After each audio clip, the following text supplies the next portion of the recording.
I want to start our time together just with a moment of arriving.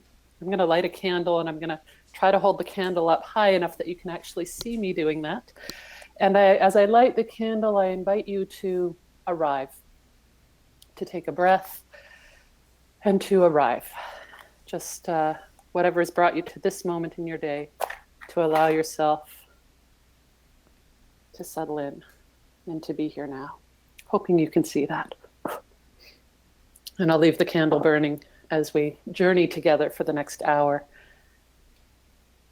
So to begin our time together, I'd like to do with you what I call in my classes an experiment with silence. Now for this community and this audience, I know we have some folks who are deeply rooted in mindfulness and contemplative practices already. For many of my students, not so much. And so one of the ways that I introduce a very gentle mindfulness practice to them is by calling it an experiment with silence. Simply a moment to sit for 30 to 60 seconds. And with my students, I gradually increase the time. And to notice whatever you notice. If you're feeling mindful and focused, notice that. If you're feeling scattered and monkey mind is going, notice that. Whatever's happening for you in this moment, just to notice it with as much kindness and gentleness towards yourself as possible. So please join me for just a very brief experiment with silence for about 30 seconds or so. Here we go.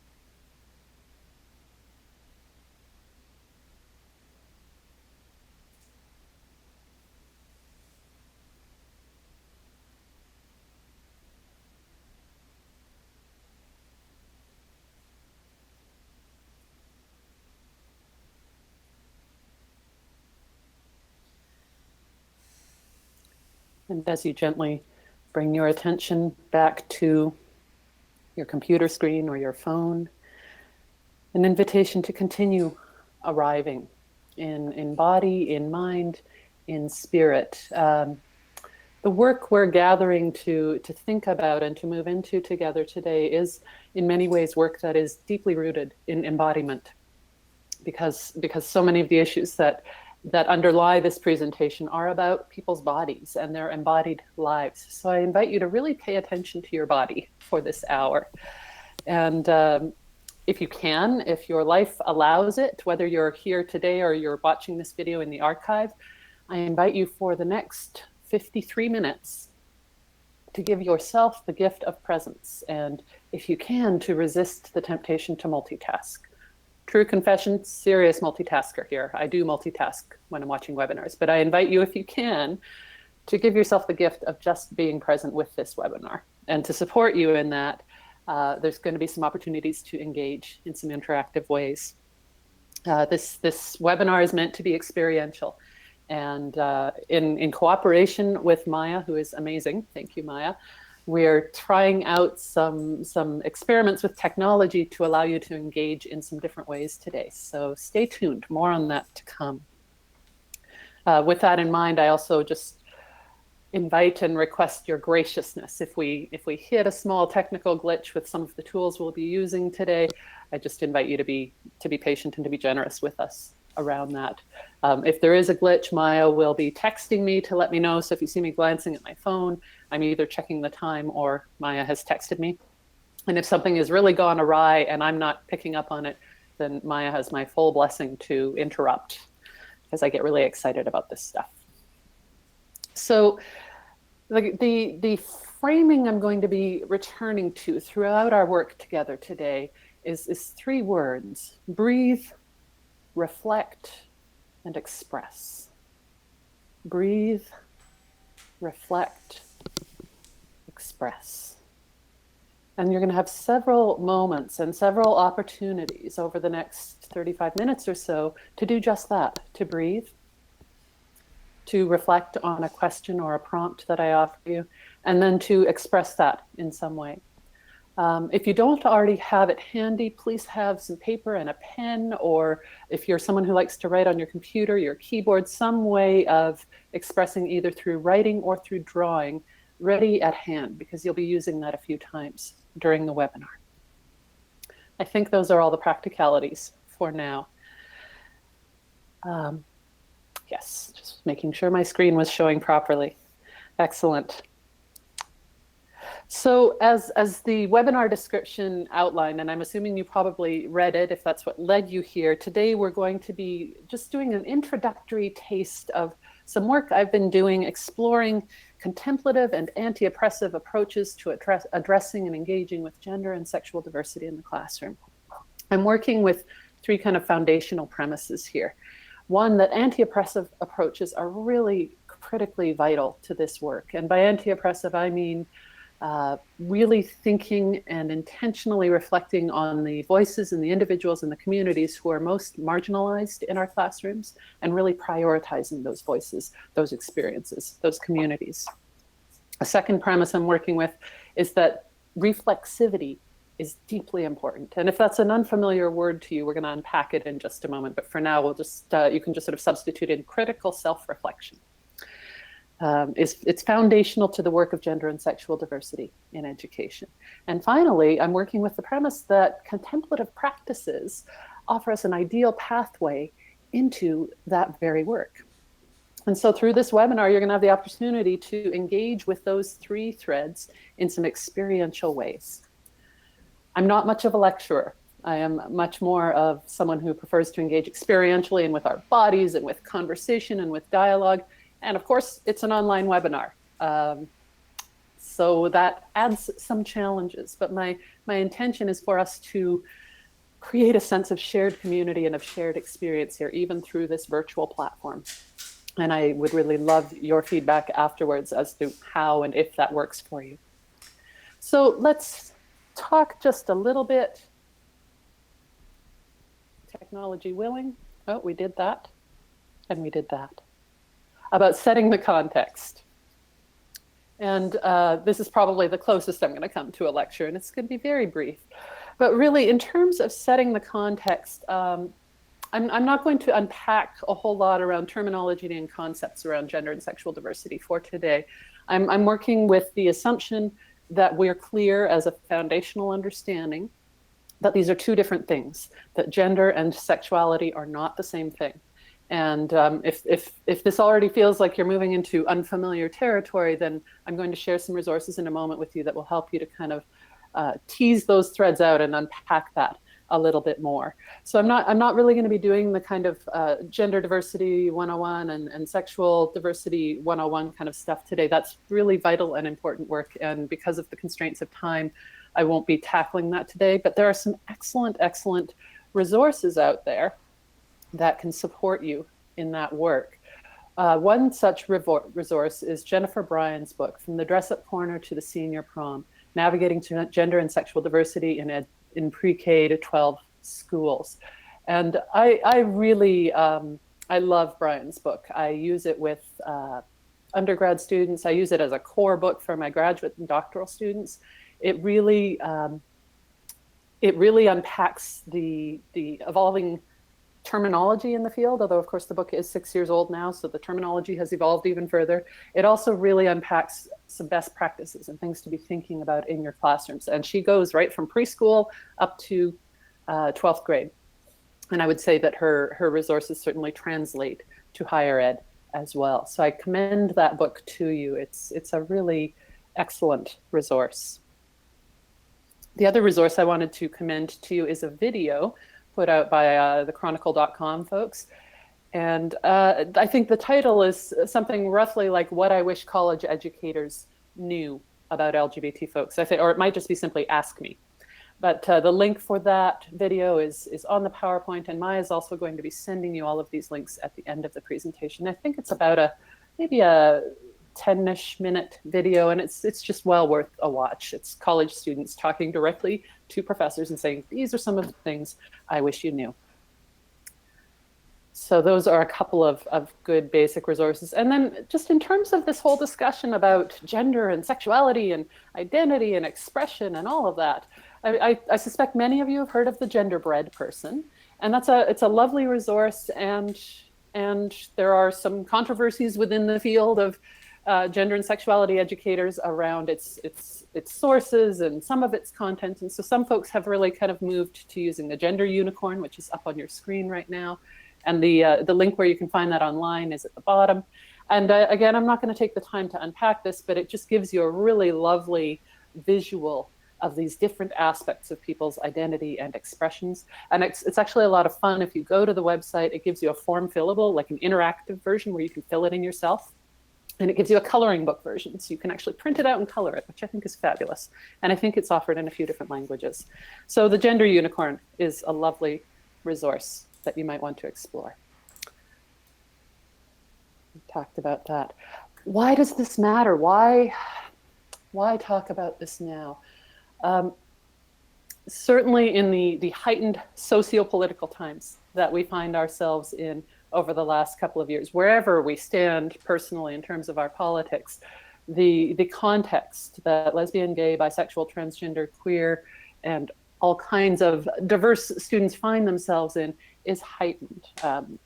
Harassment, bias, violence, hate crimes, all of that has increased exponentially over the last couple of years. And our students are dealing with this every day, whether we're aware of it or not. And even in the most progressive universities and progressive colleges and progressive elementary and high schools, it's very likely that this is an issue.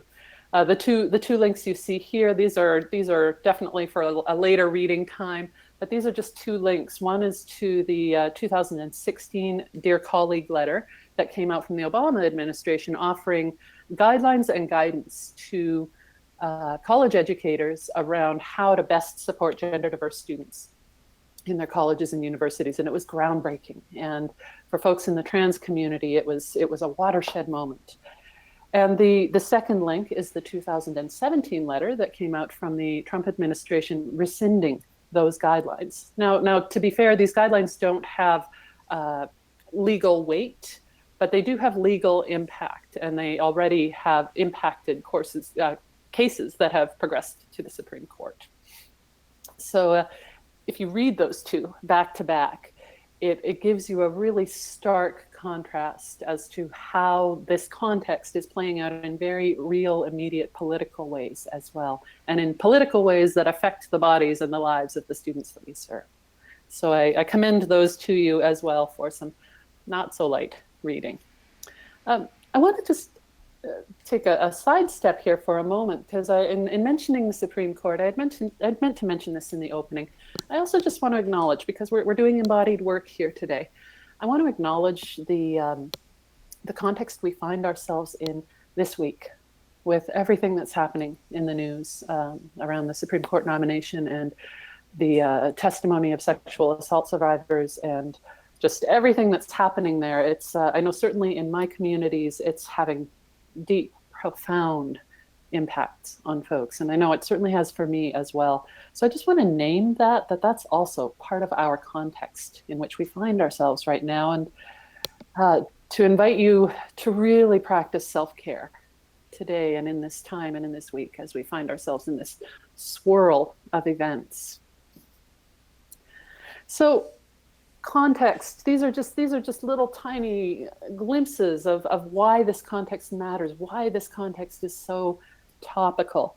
But really, when taking an anti-oppressive framework and looking at this work, I think it's vital that we hold that clear, real, grounded socio-political context in mind as we strive to figure out how to better engage with gender and sexual diversity in the classroom. So as we move into our webinar now, you're going to have the opportunity to engage. And one of the ways we're going to do that is with a lovely little online polling system that we're going to test out right now. And if some of you are like technology nervous, just take a deep breath and relax. You can't get this wrong. This is so on your screen right now. You'll see ways to join and hopefully enjoy the interactive feature.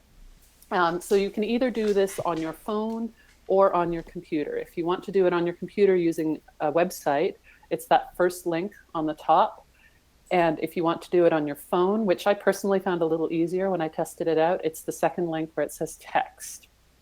So I'm just going to invite you to take a moment to set that up, to either enter in that website, polev.com/Kerr Mesner 765, either to go there on your computer or to text Kerr Mesner 765 to the phone number, so to speak, 22333.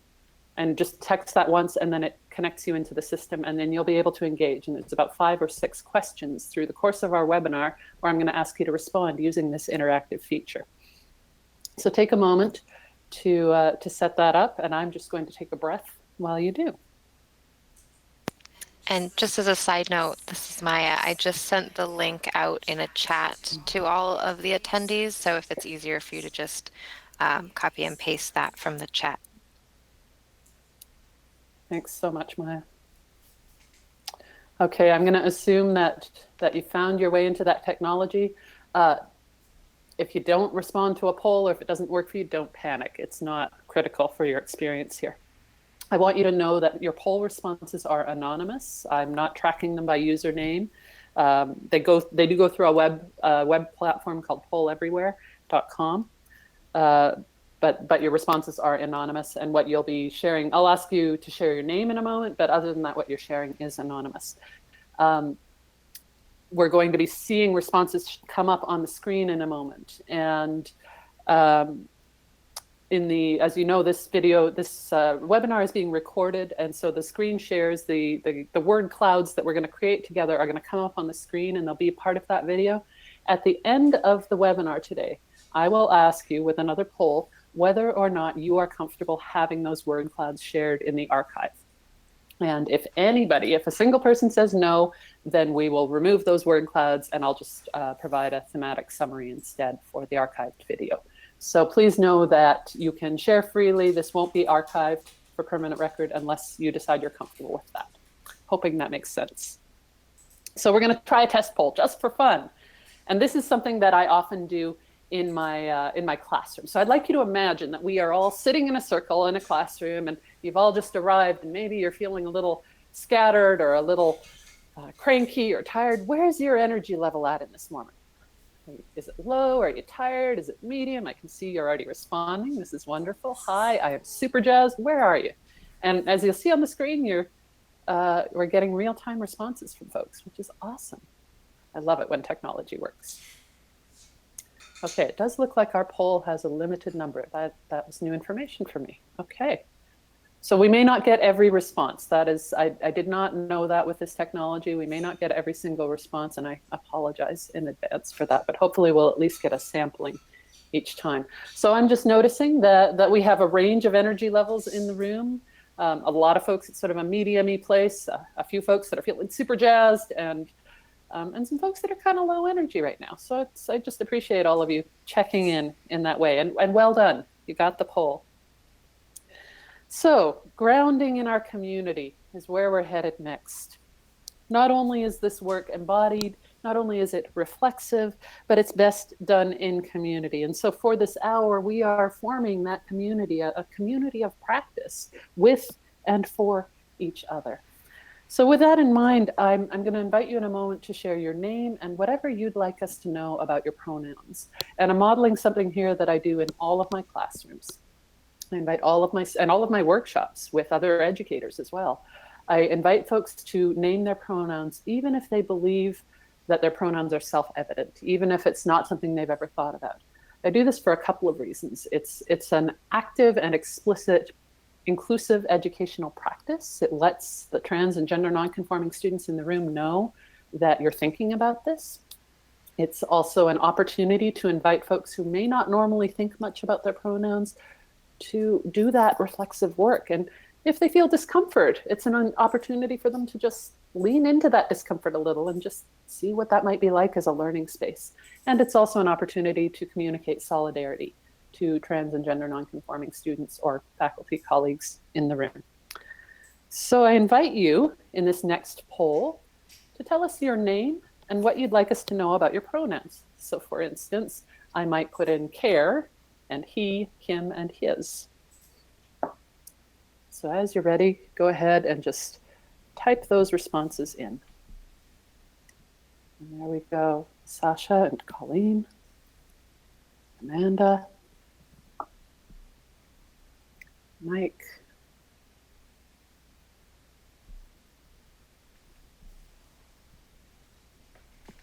Let's see. And we're once again experiencing the limitations of the poll numbers.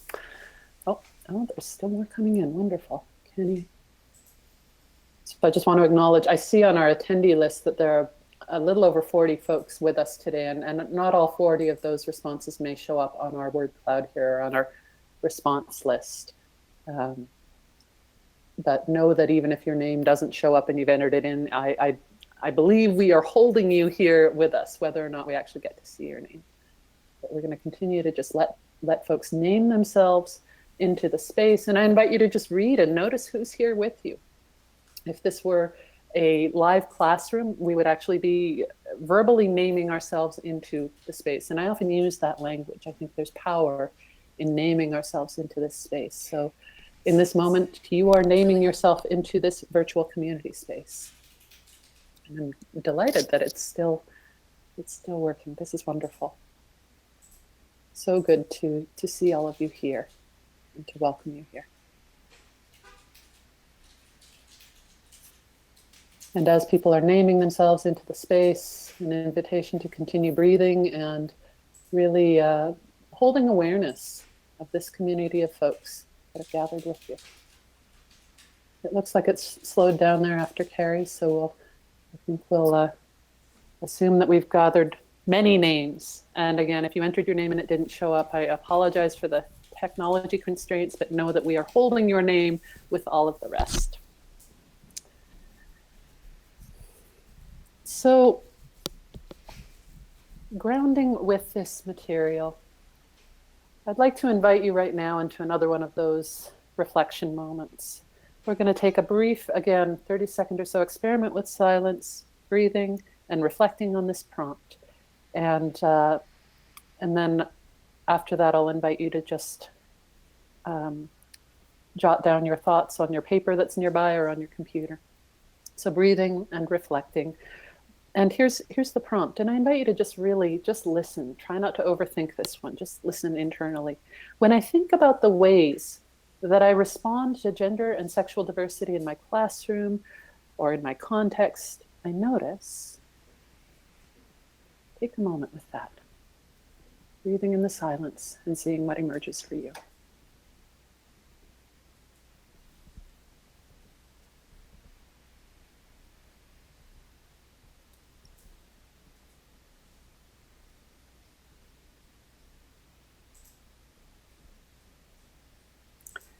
And now an invitation, if you wish, to share 1 to 3 words. Try to keep it that brief in this next poll. When I think about the ways I respond to gender and sexual diversity in my classroom or context, I notice.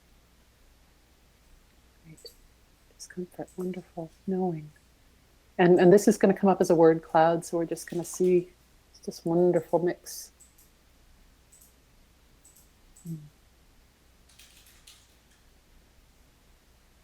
It's beautiful.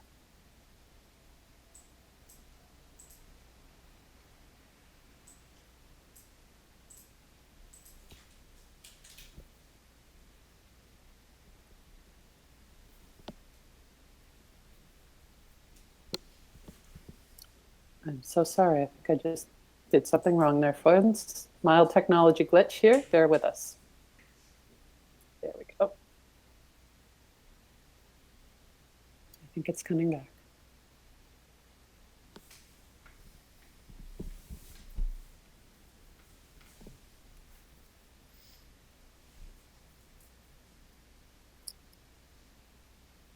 So there's a lot there.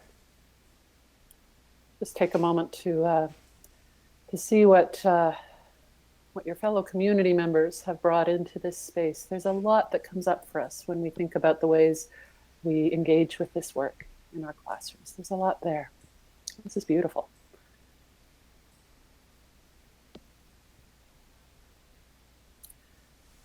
As we continue to ground ourselves in this work, I want to invite us into a practice of reflexivity. And actually, you've already begun engaging in it by responding to that last question. And I want to just model that for a moment myself.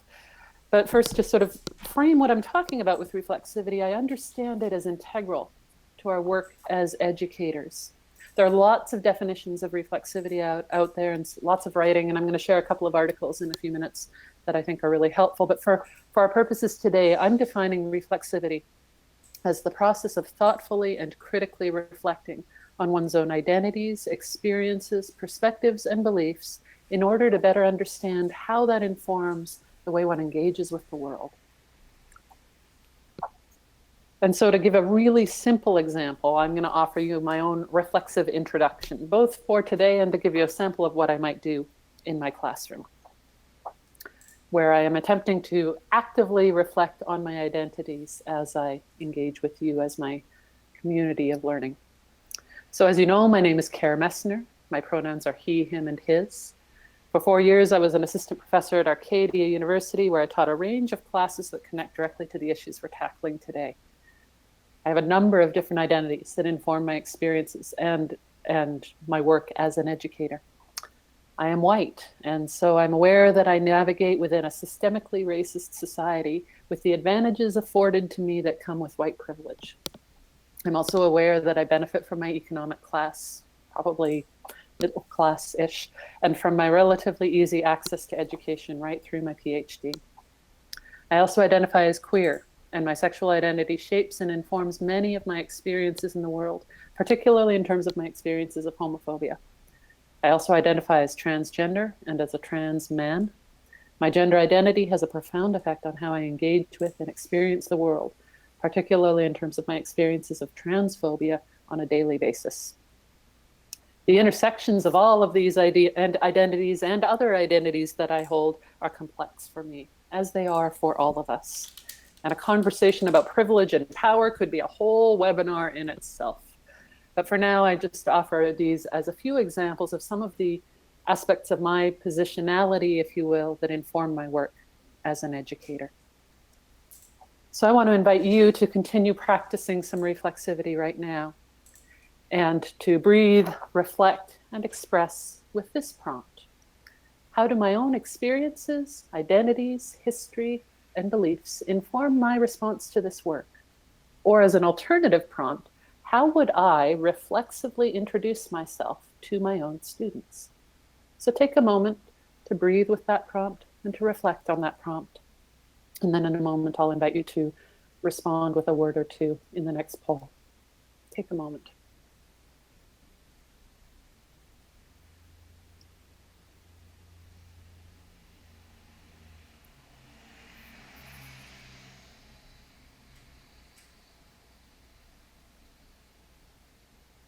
And now an invitation as you feel led. Again, just 1 to 3 words, which I know is tricky. The prompt is slightly different here. One aspect of my identity or positionality that I might choose to share with my students. So for example, I could say my whiteness or transgender or another identity that's true for you. Thank you.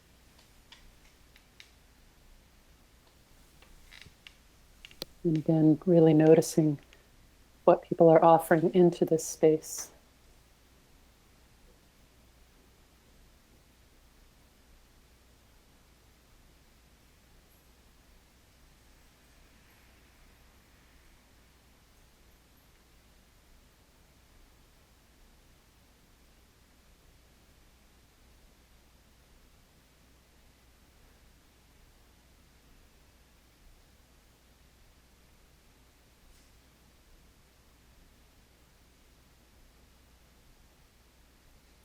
And I'm not certain, but I suspect the way this word cloud is working is if a word is repeated more than once, it becomes larger. So it's not so much that white is more important. It just may be that there may be more white folks in the virtual room today.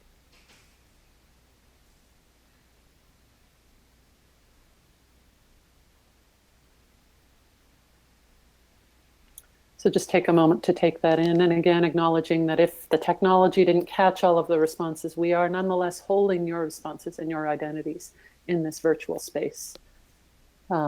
If you entered something and it didn't show up on the screen, if it doesn't feel too strange to you, I invite you to name it out loud as well. I think there can be power in that naming. So just taking a moment to take that in, to notice this incredible diversity and range of rich and complex and intersectional identities that are part of this community. As we continue to think about our own reflexive practices, these are a couple of articles that I really appreciate and that I often ask my students to look at. The first one by Adams and Jones, they take a very deliberately queer approach to autoethnography, and they really kind of model reflexivity throughout the writing. It's kind of artistically written, and I really appreciate the way they explore that. And then Warren's article, Warren is really looking at reflexivity as an educator and how reflexivity helps to shape and inform Warren's own teaching practices. So I commend both of those articles to you. The PowerPoint will also be available in the archive, so please don't worry about jotting all this down right now. So we've talked about context. We've talked about grounding ourselves in community. We've talked a little bit about reflexivity. Now what? How do we actually apply some of this in practice? And so I wanted to at least dig into one practical example today, and it's one that seems to come up really consistently in the work I do with other faculty. I do a lot of faculty development work around these issues, and when we have these faculty development workshops, this is an issue that comes up pretty consistently in every single one when we're talking about gender diversity in the classroom. And that is around classroom attendance and how we address classroom attendance in a way that supports our students who are trans, who are gender nonconforming, who are gender non-binary, who are in some way diverse in the ways gender informs their lives. So this next slide is not meant to overwhelm, it's just meant to offer you some questions to ponder. How do I address attendance in my classroom? What assumptions are built into my attendance process? Is my process inherently gendered? Does my university or college or institution have clear policies and data systems in place to support gender diverse students? And I'll add that most, if not many, if not most, do not, I'm guessing. If not, how might I address this in my attendance practices? So what I'm saying there is if your university system hasn't caught up yet with gender diversity, then what steps might you take to better address it in your own attendance practices to sort of remediate that problem? How do I address the issue of chosen names and pronouns without inadvertently outing a student? A word about my language there too. I said chosen names. I did not say preferred pronouns. I know for me and for a lot of trans folks, the phrase preferred pronouns, it rubs against a bit of a nerve. For some folks, perhaps it is a preference. For many of us, it's not preferred. It's just simply who we are. So that's just a little side note around language. And that's also why one of the reasons why I say, tell us what you'd like us to know about your pronouns.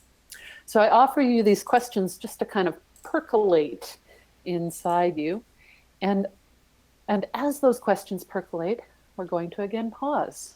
We're going to breathe and reflect on those questions and on what this stirs up for you. It may be that this is really familiar territory for you and that this is already something you're practicing in your classroom and you're like, yes, I've got a handle on this. This might be completely new territory to you, or somewhere in between those. Wherever you find yourself, an invitation to take another 30-second experiment with silence, to breathe and to reflect on what you notice about your own teaching practice around classroom attendance and gender and sexual diversity inclusion. So just take a moment to breathe into that prompt.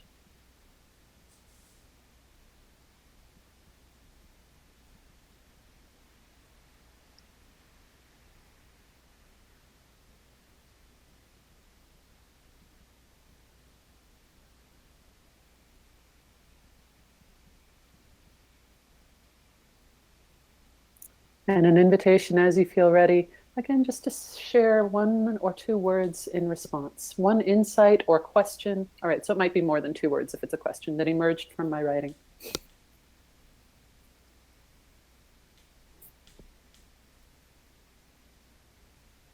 And this one may take a little longer for folks to reflect on.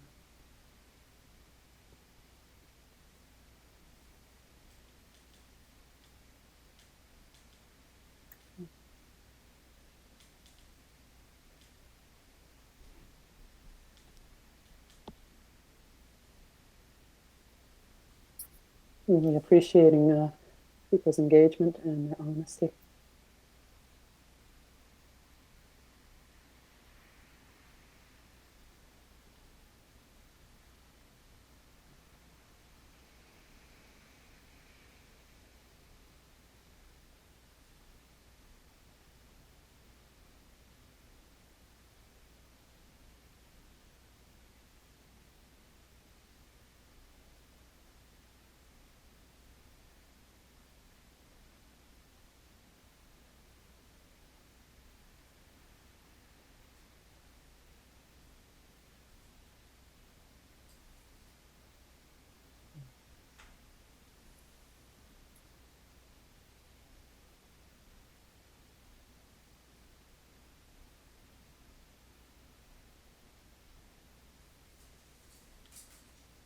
It looks like, oh, no, there's more.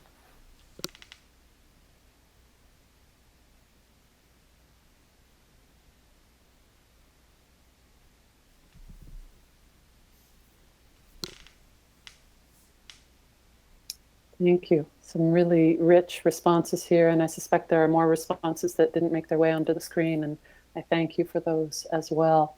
Wow, there is so much here, and we could take any one of these and really engage in some rich discussion. But for now, I just want us just to hold these insights and questions together in community together.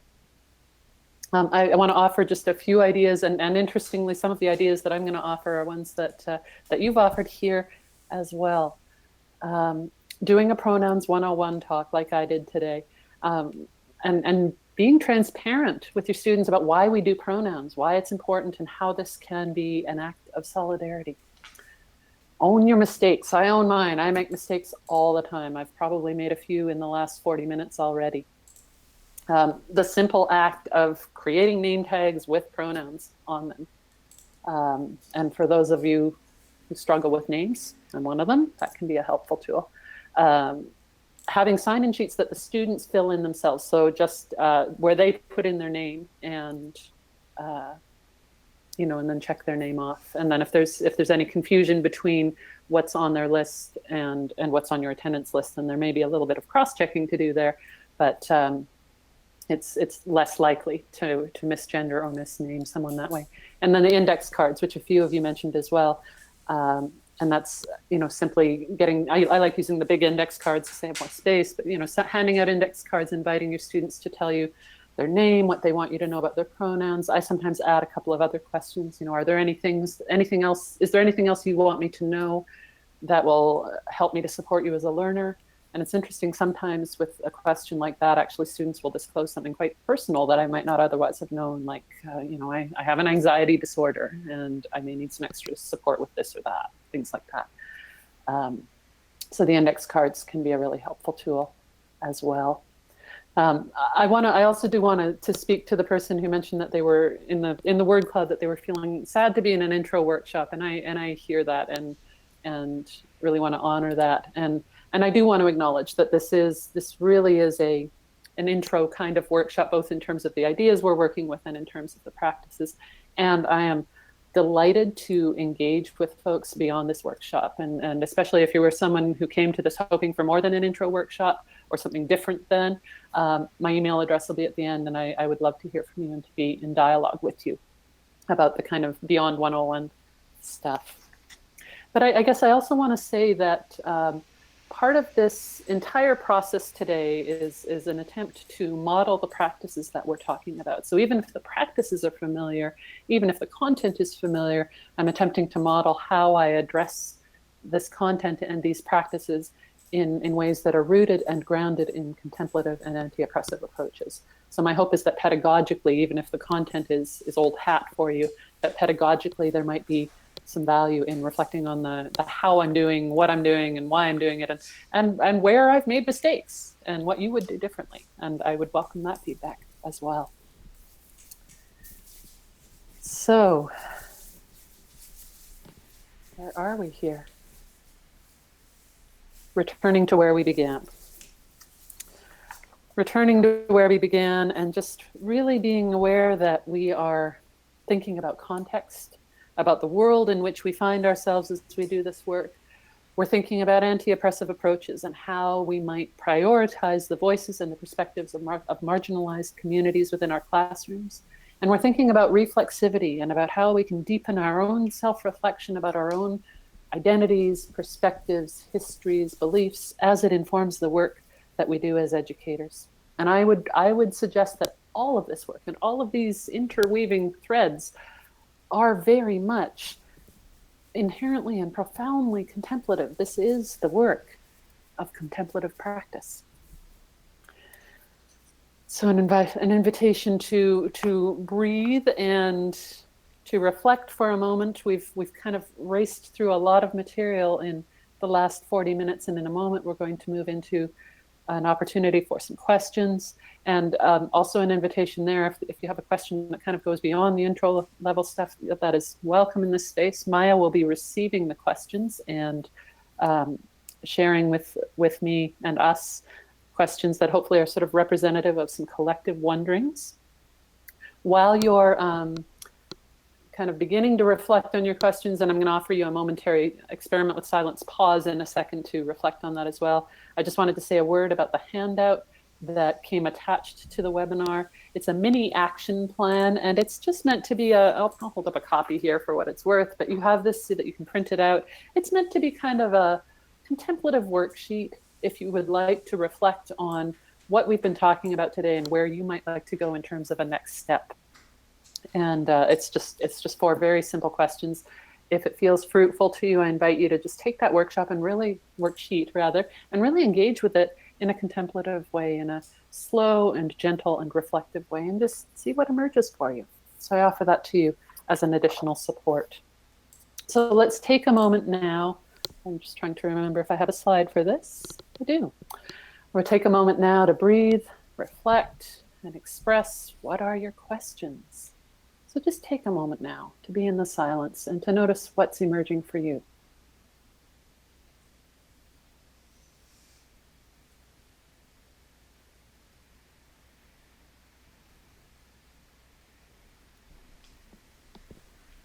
Are you going to tell people that they can type them into the questions pane? And now an invitation to send your questions to Maya if you haven't already done so. I believe you do that through your chat function.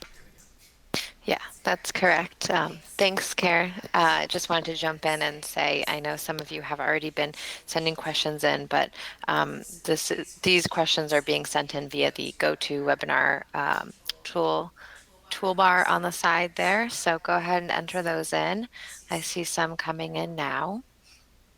We'll just give folks a few more moments. And actually, Maya, maybe while people are sending their questions, I'm going to invite you to engage in just one more poll here. Should come back up on the screen. Can you please let us know with an A for yes or a B for no, are you comfortable with having our shared polled responses posted in the archive video? So all of those word clouds that we just generated, please let us know if you are comfortable with having those. Whoops, no, I do not want to leave the webinar. Trying to get that off your screen so you can see what's happening here. Okay, let's see here, it should come back, great. And I guess what I'm going to ask folks as well is if for any reason you are not comfortable with having our shared poll responses posted, please message that to Maya now as well, because I'm not sure if all of those posts are going to come through on the poll. Mm-hmm. If a single person says no, then we won't share the word clouds. But if everybody is comfortable with it, then we'll include those beautiful collective creations.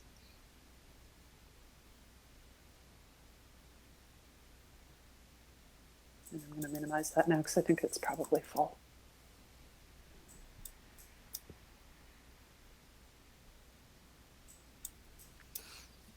And I may just take my share screen off here, I think.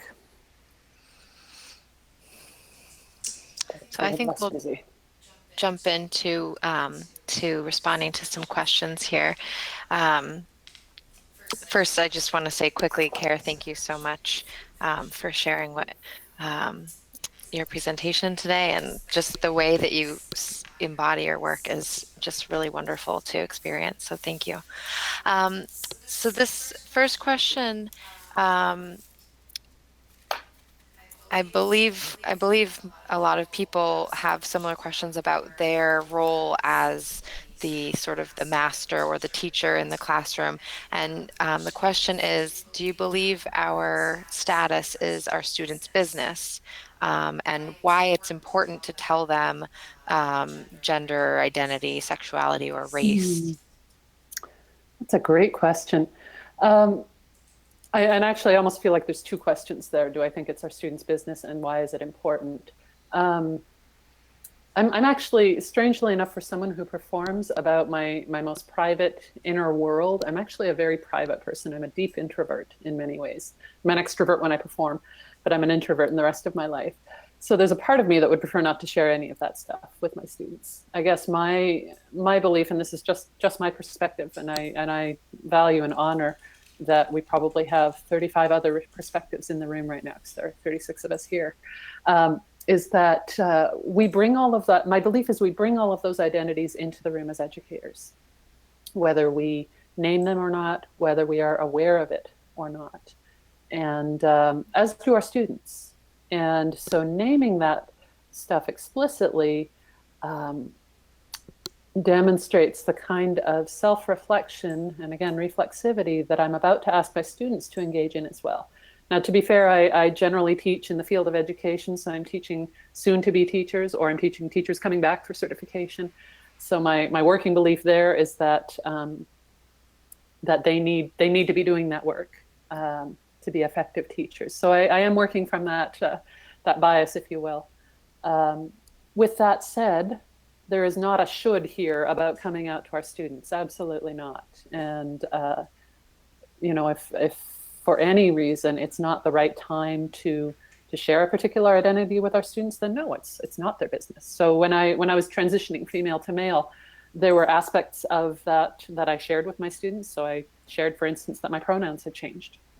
There were other aspects I chose not to share with them at all, and that was true and right for me. So it's certainly not a blanket statement that you should just write a list of your most personal identities and lay that out for your students. But I guess I'm inviting reflexivity and also an awareness of our intersectionality and how that informs our work as educators. Thank you. This next question is about students and how to support students in the classroom when one student misgenders another student in the class. Yeah, that's a great question. I think part of that for me would depend on, I guess I want to preface this by saying, while I have some expertise in this field, I don't in any way present myself as sort of the expert with all the answers. I am constantly learning on this stuff. But I guess if it were me, it would depend partly on what was already in place in the classroom. Had we already had a conversation about pronouns? Had the student who was misgendered, have they already spoken up and sort of named their pronouns in a public way? And then if so, I guess I would perhaps just do a very gentle, low-key correction, just sort of remind them, oh, it's she or it's they. If I wasn't sure, I think my first priority in that moment would be for the student who was misgendered and what's going to best ensure their safety in the room. And if I wasn't quite sure, if I was a little unclear, then I would try to check in with that student in some way and ask them how they would prefer a moment like that be handled. But I think there is real power in modeling for our students gentle, loving, clear corrections when somebody misgenders somebody else.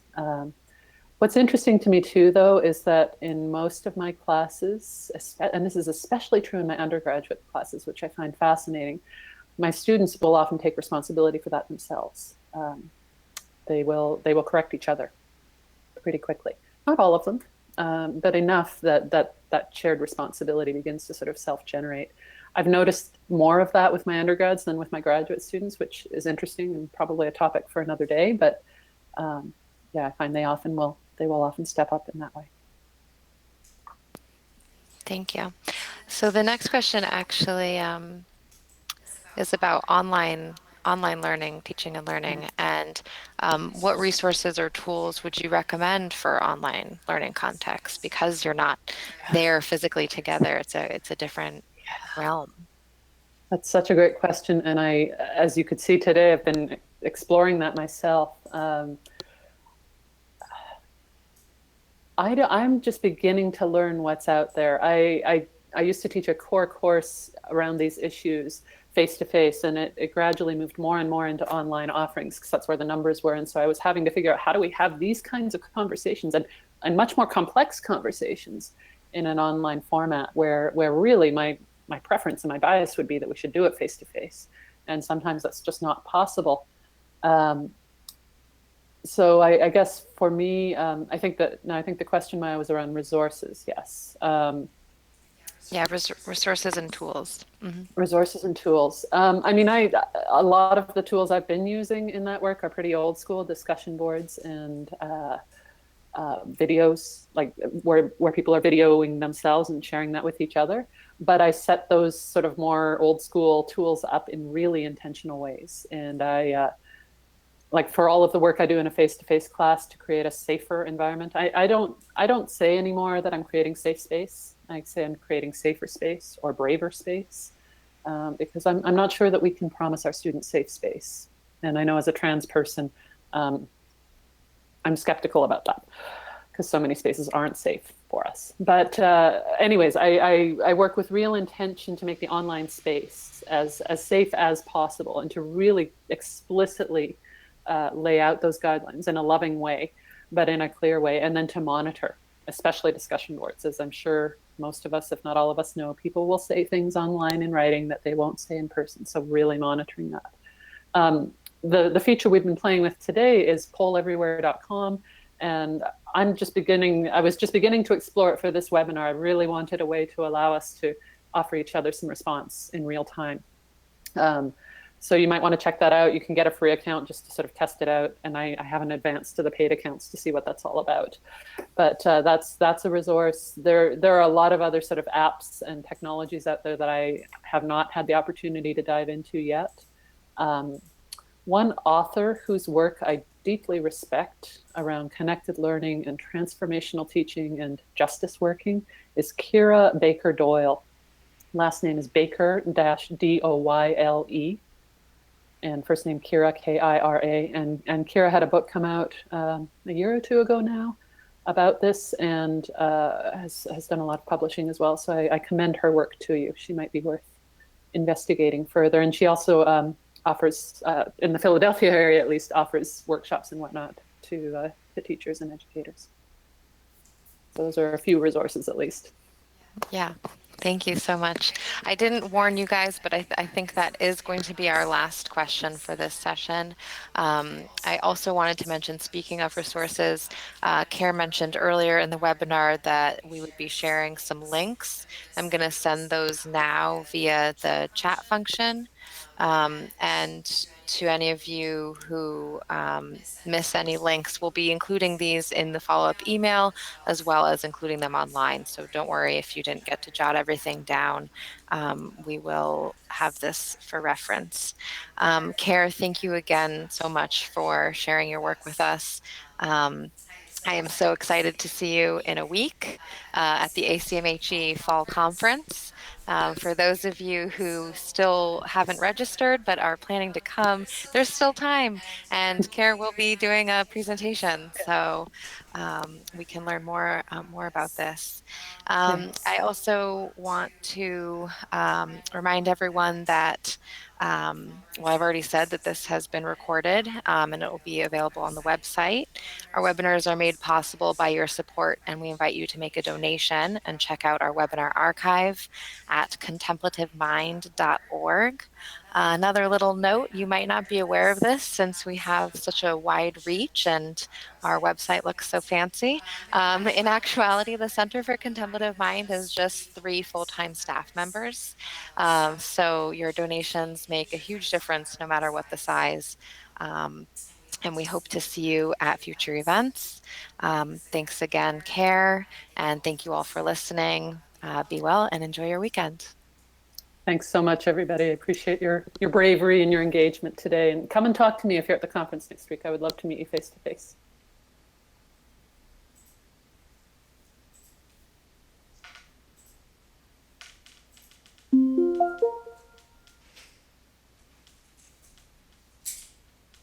Still see. Did you end the webinar? It did. Oh, okay. Is it gone? It took a while. Yeah, but it's gone now. Yeah.